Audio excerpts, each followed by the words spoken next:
GIS lovers, welcome to the world of Smart GIS. Do you want to learn advanced GIS technology to do your GIS tasks smartly, easily by using some advanced tool of a smart GIS interface?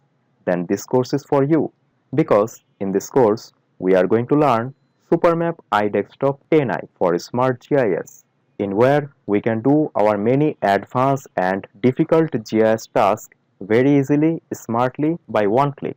If you want to learn all of this, then enroll in this course, because in this course we are going to learn how to get SuperMap iDesktop 10i software free for 90 days, how to install this and the user interface of SuperMap iDesktop 10i, AI mapping or artificial intelligence mapping for advanced symbology, how to add different types of layer in SuperMap interface including shapefile, raster file, KML, even also Excel file.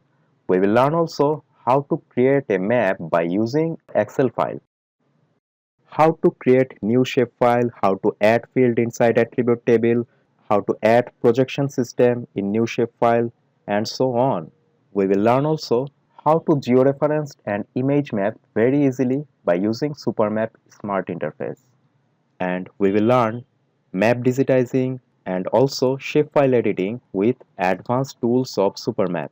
We will learn layer styling, advanced labeling to create dynamic label in our map. And not only that, in this course, we are going to do some advanced analysis by doing some practical case studies including population-based research, calculate field with expression, geometric analysis, append from Excel to shapefile, and raster mosaic also. We will do some analysis also inside attribute table. Yes, if you want to learn all of this to enjoy GIS in the field of SuperMap iDesktop 10i, then enroll in this course. Till then, enjoy GIS.